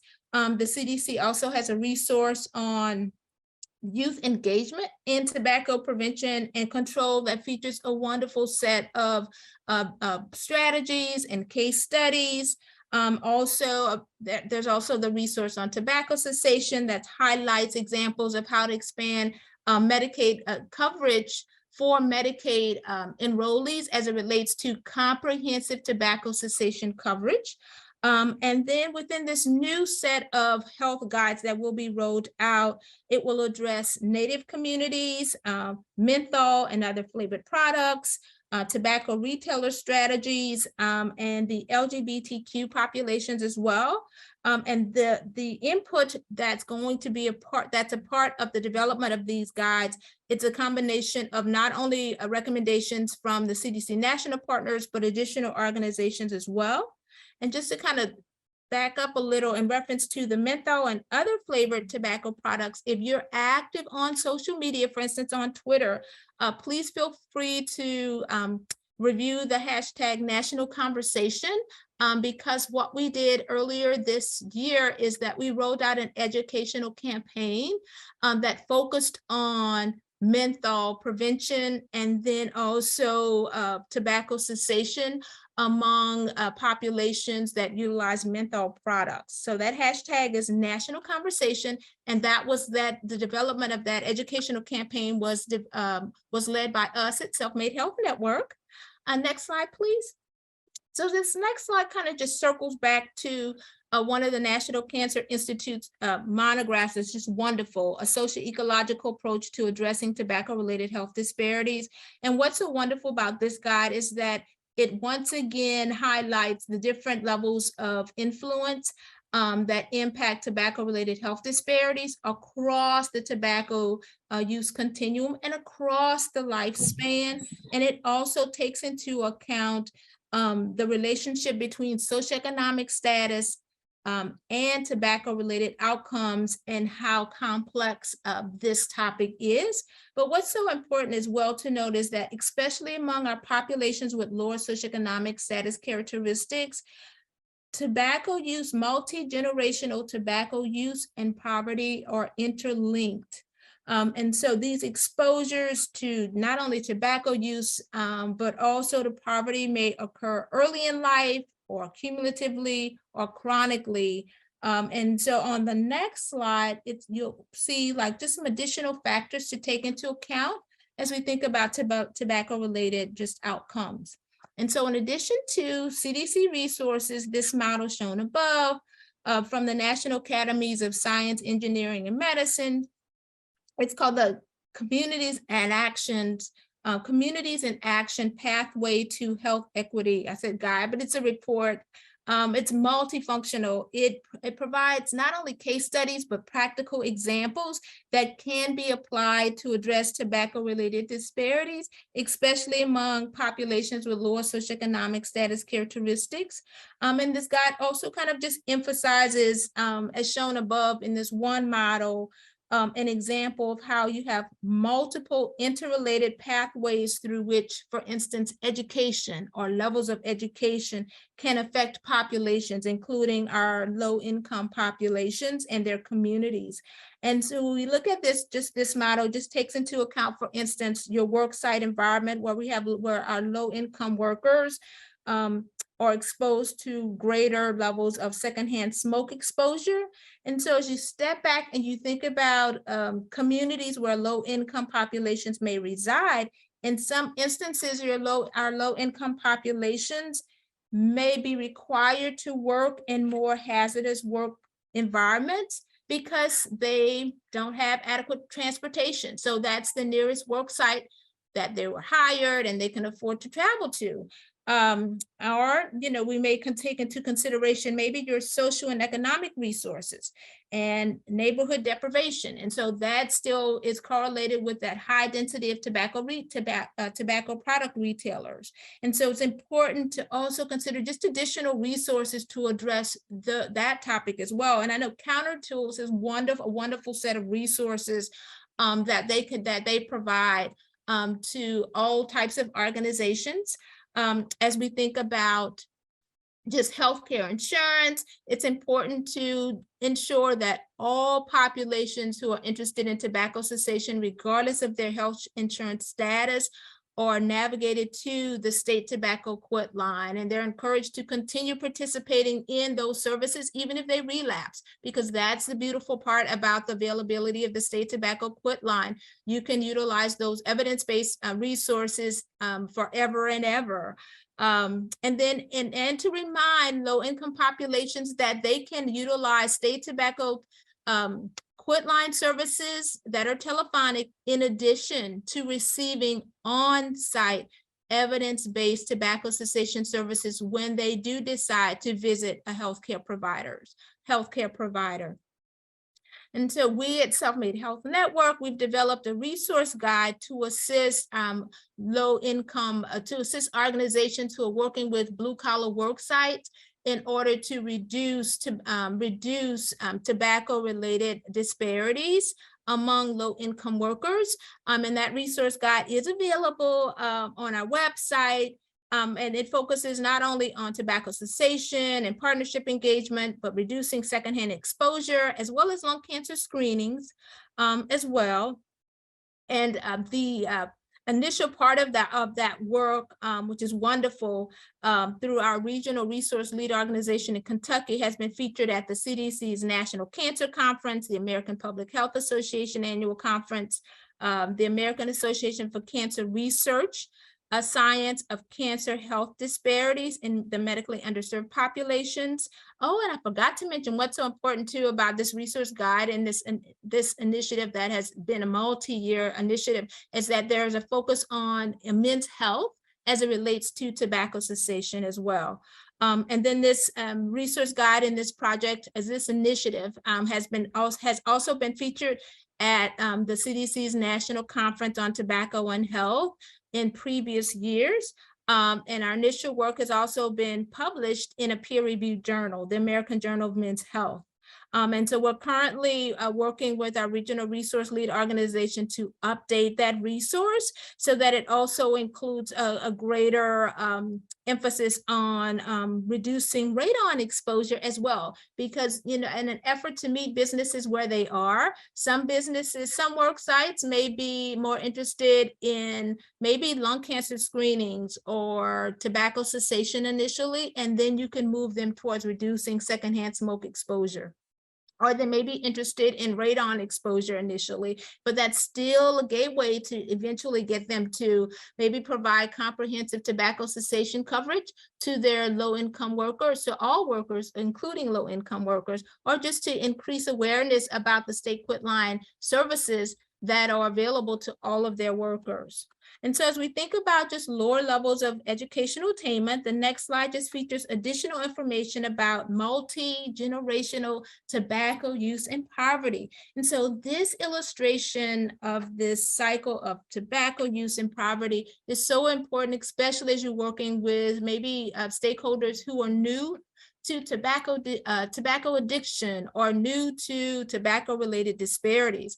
So for the sake of time, I'll kind of just go over just a few components within this cycle. So if you start from the top, that's kind of an M, but then you start from the right, my right, maybe your left, it begins with increased vulnerability to tobacco use. So that takes into account our populations with a low socioeconomic status characteristics who may be at risk for increased vulnerability to tobacco use for various reasons. Maybe they're once again, within a community where there are higher levels of retail density. So there are more cues for them to utilize tobacco products. Or maybe there's multi-generational use. Maybe there's additional stress levels and they've seen others utilize tobacco use as a coping mechanism. Or they may possess lower levels of education, literacy, health literacy, and digital literacy. So maybe what they see on the computer or on TV, that persuades them to begin trying tobacco products as well. And then we move throughout that cycle, and then we move to maybe the breadwinner gets sick due to tobacco use. And so as a result, they may experience maybe out-of-pocket costs due to this illness for tests. They may, for instance, be diagnosed with a tobacco-related cancer or COPD. As a result, they may have to transition from working full-time to part-time, and that may ultimately impact their health insurance coverage as well. Or they may have to transition from working part-time to being unemployed. So that may also impact the decisions that they make regarding just adherence to tobacco cessation recommendations. And so as a part of this effort, we at Self-Made Health Network, we launched a webinar in the last, I think, a year and a half that's entitled Meeting Low-Income Populations Where They Are, Innovative Approaches for Reducing Tobacco-Related Disparities in Housing, also pregnant and postpartum women, and correctional facilities. And so within this webinar, and all of our webinars are supplemental resources and models, but this webinar just features best and promising practices and evidence-based interventions for improving tobacco cessation within each of these environments. Next slide, please. So this next slide by, once again, our National Cancer Institute is the newly released monograph 3. But what's so wonderful about this monograph, and it's entitled Treating Smoking in Cancer Patients, an Essential Component of Cancer Care. But what's so wonderful about this monograph is that it can be applied regardless of the healthcare setting. So it doesn't have to necessarily be a cancer center. It can be applied in a federally qualified health center, in a rural clinic, as well as a physician practice. But it also entails, it has wonderful chapters, but chapters 4 and 5 are just awesome. So chapter 4 encompasses smoking cessation treatments, but it includes models of care and innovation and strategies, but it also includes evidence interventions that can assist organizations with maintaining these strategies as it relates to tobacco cessation. And then chapter 5 provides greater insight about our medically underserved populations, which of course are part of our low SES population characteristics. In addition to this monograph, we at Self-Made Health Network have hosted a number of webinars, and all of our webinars can be accessed regardless of when they were hosted, as well as the supplemental materials within each webinar. So beginning tomorrow, we at Self-Made Health Network are launching our lung cancer webinar series. And that webinar begins tomorrow and then Thursday. And then that's a part 1, part 2, and part 3 will be held in November. So we invite you to please just register for the webinars. If you missed the webinars, you can also always view them within a day after they have been launched live. But also we, in the last couple of months, we launched a Moving Cancer Moonshot Forward webinar series. That's a 4-part webinar series, but part 3 has a higher emphasis on tobacco cessation intervention. So please access that webinar, and you can access all of the resources. And we usually provide resources that to assist organizations with planning, as well as implementation and partnerships as it relates to just addressing tobacco disparities. And so the good news is that this NCI, the recent release of this NCI monograph aligns with the NCI's most latest updates as it relates to cancer disparities shown on the next slide. So cancer disparities that take into account tobacco-related disparities, or once again, there's significant or persistent differences in cancer measurements. So of course, they include our incidence and prevalence and mortality rates, but it includes ensuring, for instance, that more patients who are diagnosed with lung cancer survive. So that's why incorporating tobacco cessation interventions is so important. But this definition also takes into account significant differences in survivorship. And then the most recent addition includes significant differences in cancer measures such as financial burden of cancer and other health conditions. And so this is very important because, for instance, some tobacco users may have other comorbid conditions. So they may have COPD. So we want to ensure that we implement tobacco cessation efforts ongoing and increase the frequency, duration, and intensity as needed, especially for our hardcore tobacco users who traditionally fall into that low income category. And then also this disparities definition takes into account, of course, our differences in screening rates. So that includes lung cancer screening rates and stage of diagnosis.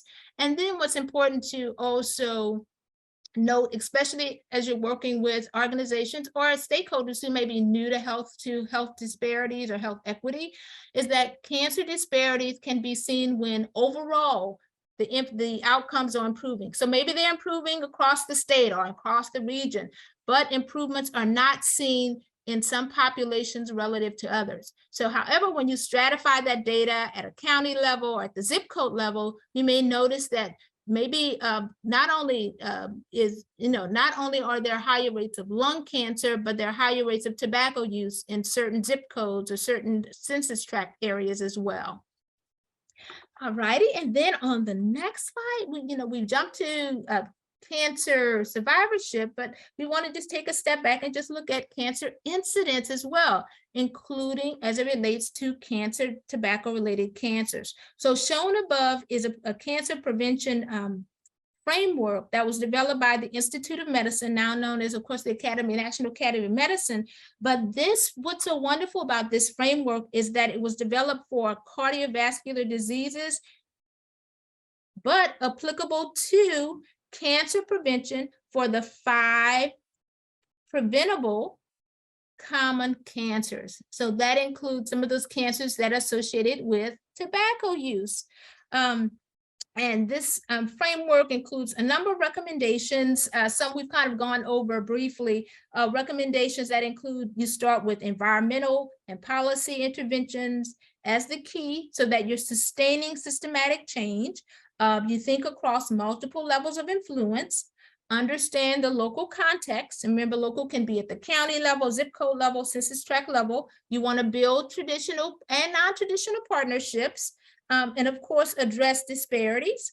And so as Self-Made Health Network, what we have done is we've hosted a webinar that's entitled Men's Health, the Intersection of Cancer Survivorship, Health Equity, and Socioeconomic Factors. This particular webinar features examples of evidence-based interventions to improve tobacco cessation, involving members of the multidisciplinary team, such as dentists and other members of their team. And so as we transition to the next slide, we'll just take a closer look at just health equity in the context of the pandemic, and then our populations with lower socioeconomic status characteristics.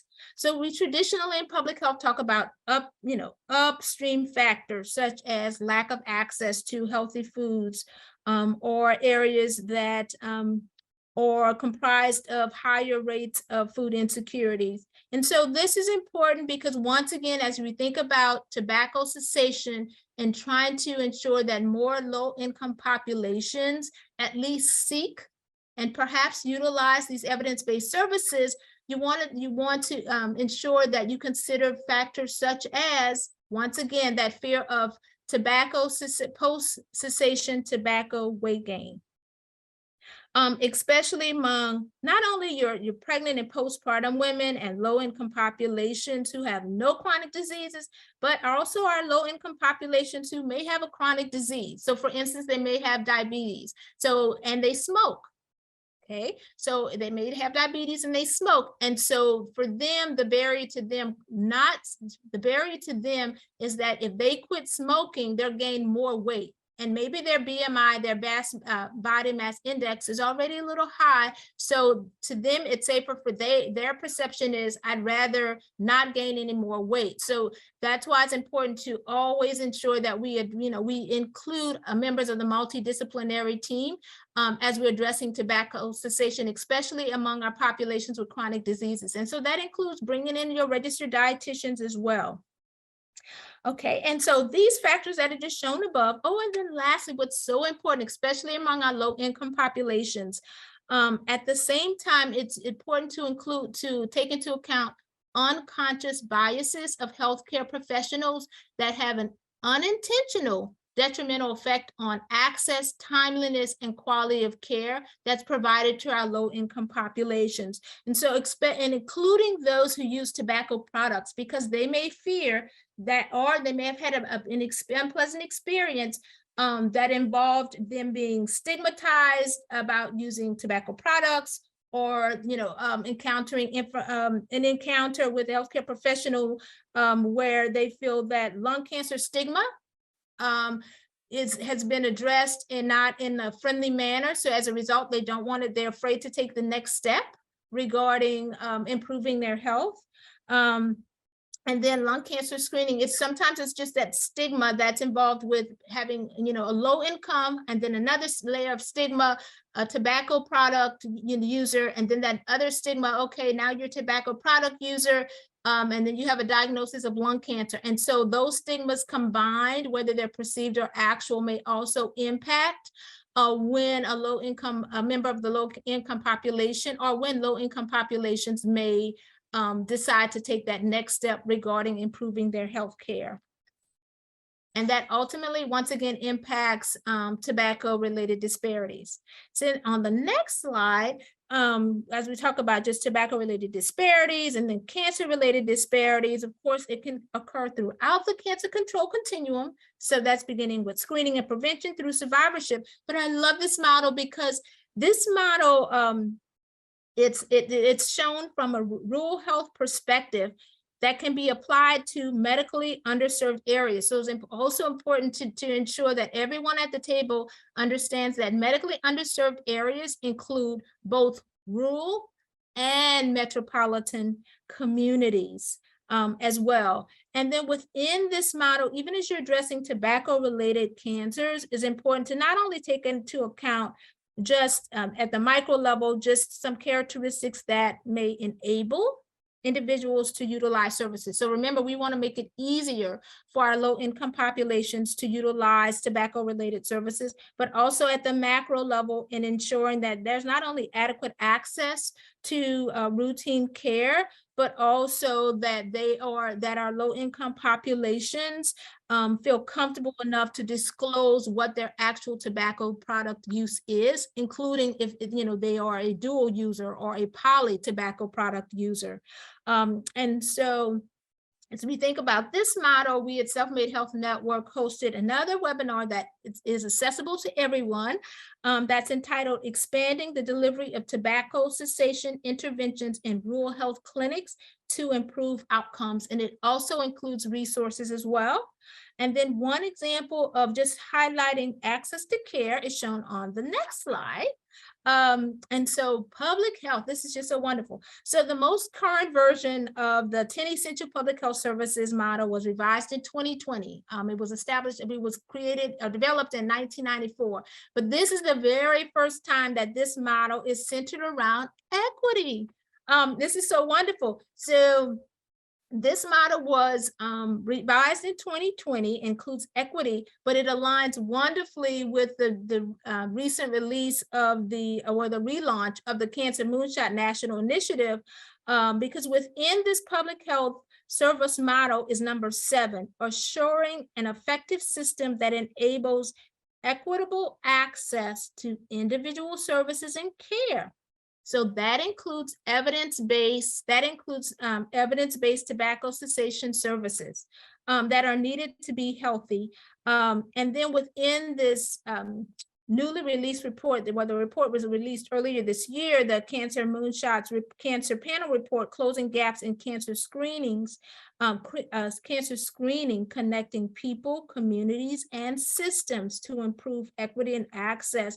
It includes one priority area that focuses on lung cancer, a tobacco-related cancer. And so the next slide just features just one model as it relates to just enhancing, strengthening, or establishing community clinical linkages, and can be used to improve community engagement as your organization kind of strives to improve health system outcomes that are centered in health equity, but can also be tailored to address tobacco-related disparities. And we have a number of webinars that focus on, think about 2, community engagement to impact low SES populations. And so within this model as well are just 4 kind of domains that are very important as you think about enhancing or strengthening your health equity outcomes as it relates to tobacco-related disparities. And those domains include strengthening partnerships and alliances, of course, enhanced knowledge, improved healthcare programs and policies, and most importantly, thriving communities. And that goes back to one of those definitions that we talked about in reference to community capacity, as well as infrastructure. That's part of our tobacco-related health disparities definition.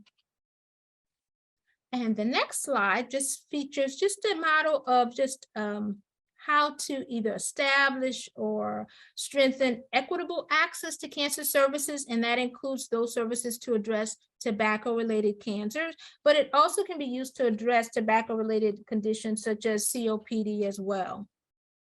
And within this model, it encompasses or addresses not only access, which is defined as timely use of those services, including tobacco cessation services, but also realized access to care, that it takes into account healthcare service utilization and satisfaction to include all outcomes of cancer care. But this model also takes into account other factors that are related to tobacco use, such as social economic factors, the cultural context of family, neighborhood, and geographic location, because they all influence how a person or individual perceives their symptoms and seeks or do not seek healthcare services and resources that are available to them.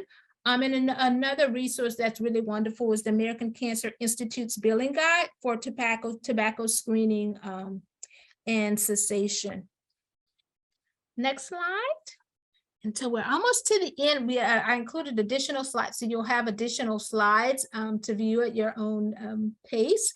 But this slide is just so wonderful because it takes into account, once again, policy-related considerations, but also exploring your upstream, midstream, and downstream approaches as it relates to, that can be related to tobacco-related disparities. So when we think about just our upstream approaches, that takes into account, of course, the environmental context. Also, it takes into account food insecurity that we talked about, physical activity environments that takes into account, that involves your built environments. But this is so important as well, because you want to ensure that not only your policymakers are aware of these approaches, but also your other partners that you're working with as well. And then as you think about just your midstream approaches as well, we at Self-Made Health Network, we released a brand new set of Healthier Nation fact sheets. This is our 2022 version. We released a version a couple of years ago and it was very successful. And so we recently released a new version of our Healthier Nation fact sheets. And these are for organizations who are focused on tobacco cessation, reducing tobacco-related cancers, especially organizations who are working with labor unions, chambers of commerce, small business associations, minority-owned businesses, veterans-owned businesses as well, or policymakers who still may be new to tobacco-related disparities, or just health equity in general. And then to further support, especially our state government organizations who we provide ongoing training and technical assistance to, we've also developed a Self-Made Health Network data resource recommendation guide for our state government programs as they work with partners, but their partners can utilize this guide as well. And this guide can be utilized to not only support their policy development and adoption, but also enhance their state tobacco quitline reporting as a way to ensure that they increase the number of low-income populations that receive services and then track these services. This guide can also be used to enhance communications and media as well, and support the data surveillance as it relates to capturing more disparity-related information and solutions impacting low-income populations in their communities. And then on this next slide is just a nice little model that kind of reemphasizes the importance of not only what we mean by health equity, but the importance of partnerships.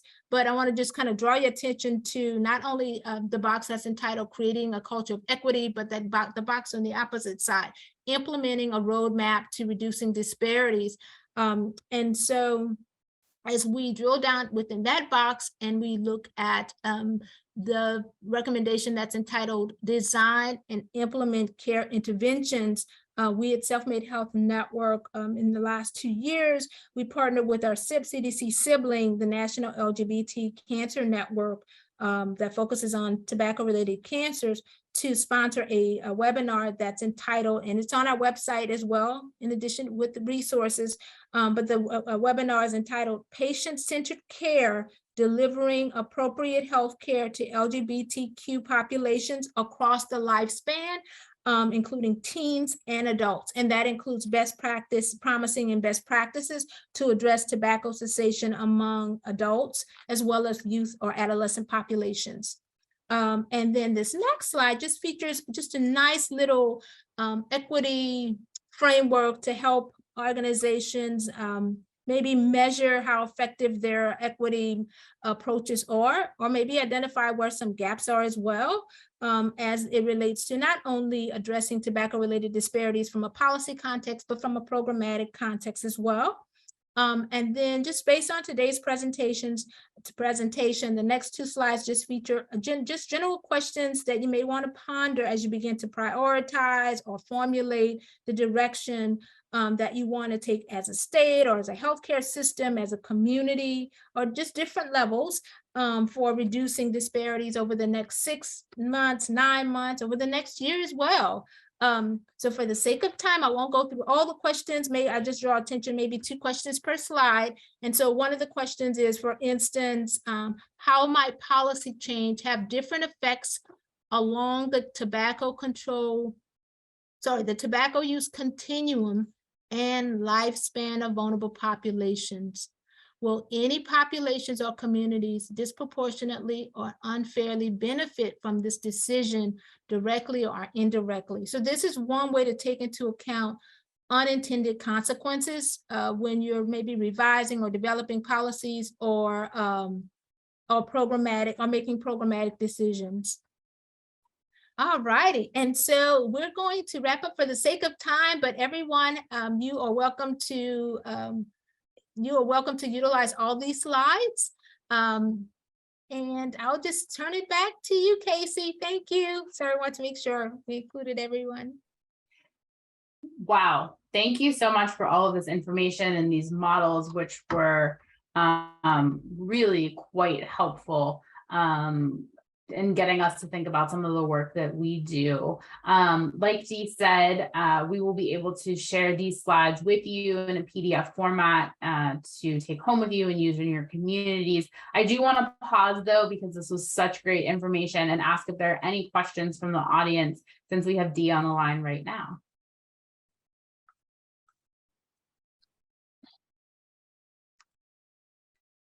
We have a shout out. Thank you, Ms. Calhoun. This was great. I echo that.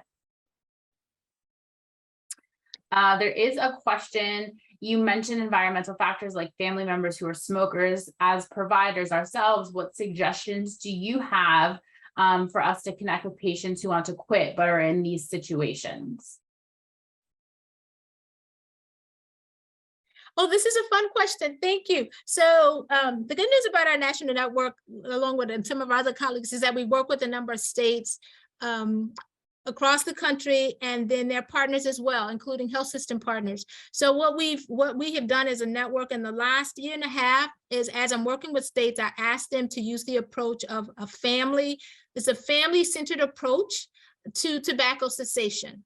So when we think about a family-centered approach to tobacco cessation, as a patient comes in, you may want to share information for that patient, but then, you don't have to ask like a question like, does someone else in your family smoke? Like, depending on your relationship with the patient. But you can also just, as you're educating the patient, share with the patients that, for example, do you know that the state tobacco quit line provides evidence-based tobacco cessation services that are free and confidential, not only to you, but anyone in your household who uses tobacco products, any of your coworkers or your best friends that use tobacco products, and anyone can use those services. And then that's also an approach that I've taken with our business sectors as well, so that they begin to not only develop or provide information about tobacco cessation services to the workers, to their employees, but also reassure their employees that these services are available to everyone in your family as well. As you're, taking that journey, or as you're thinking about taking that journey, because, depending on the environment, when that patient, for instance, going back to the healthcare system, when that patient takes that information back to their home, maybe the patient is a hardcore smoker, or tobacco user, so they're not ready to quit, but they provided that information to maybe their husband or their wife. So their husband or wife may be the first person to go, you know what, let me call the state tobacco quit line and see what this is about. And they may be the person to, to seek those services first that may ultimately impact that patient that you're trying to reach. But it's also important to remind our patients as well, is that the beautiful part about the state tobacco quit line is that they are available on the weekends, they're available during the holidays, and you can call them. So if our medical office is closed and you're having cravings or you have a question, you can call the state tobacco quit line, and it's free and it's confidential.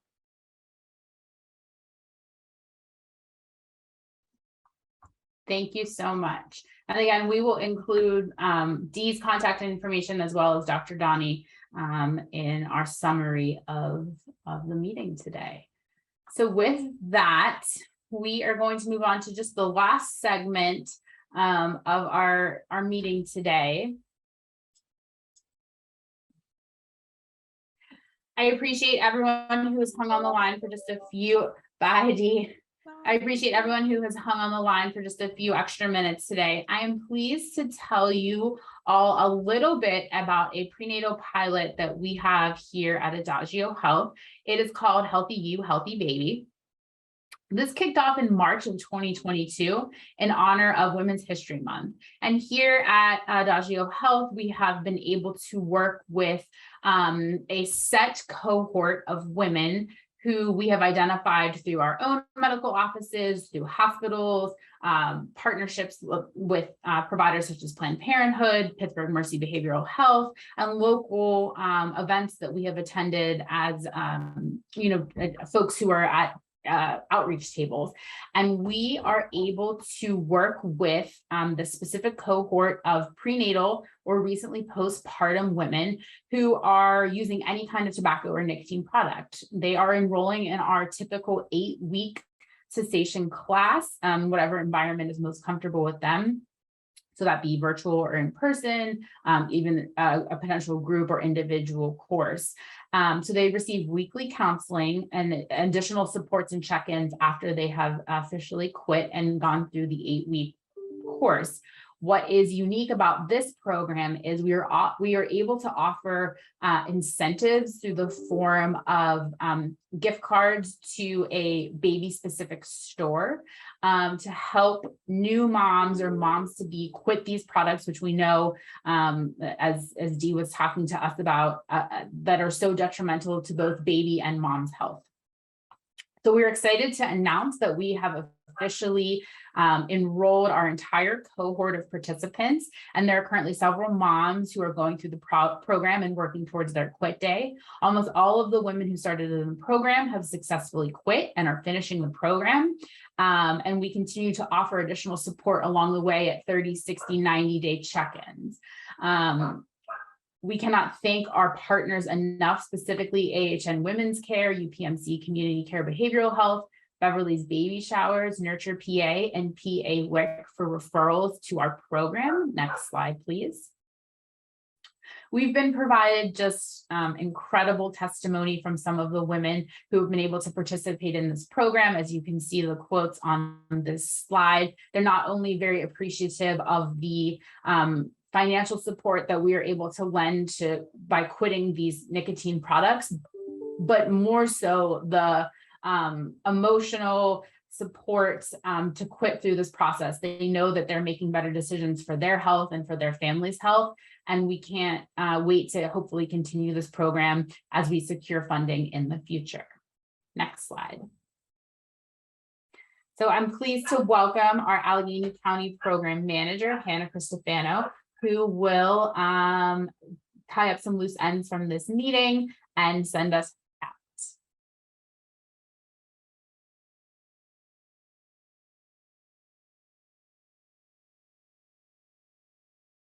Hannah, you might still be on mute. Yes, I was definitely on mute. Hi, everyone. Thank you for joining us today. Thank you for sticking with us this afternoon as we reach the afternoon here. This morning, you've heard from our two incredible speakers. These individuals have dedicated their professional careers to address nicotine and tobacco-related disparities across the nation. So we wanted to say thank you to both of them for joining us. We also wanted to thank our Adagio Health leadership. They've shared just a brief glimpse of some of the impactful work that we've done in the region and will continue to do in the future. So thank you to everyone who spoke today, as well as thank you to our wonderful team of external affairs.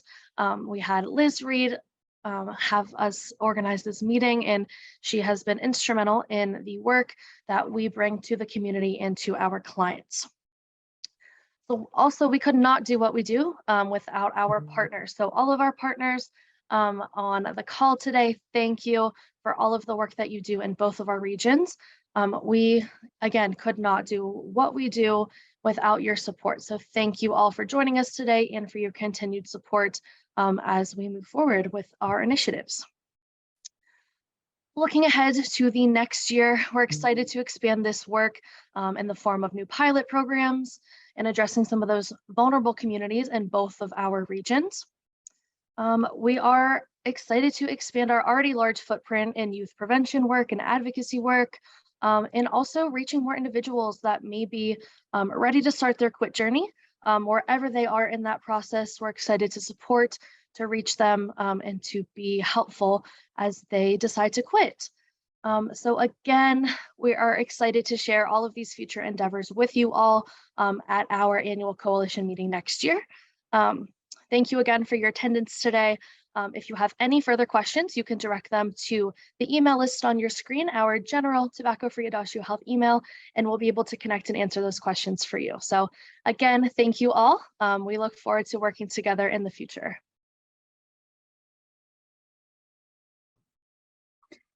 Thanks, everyone. Talk to you soon. Bye now.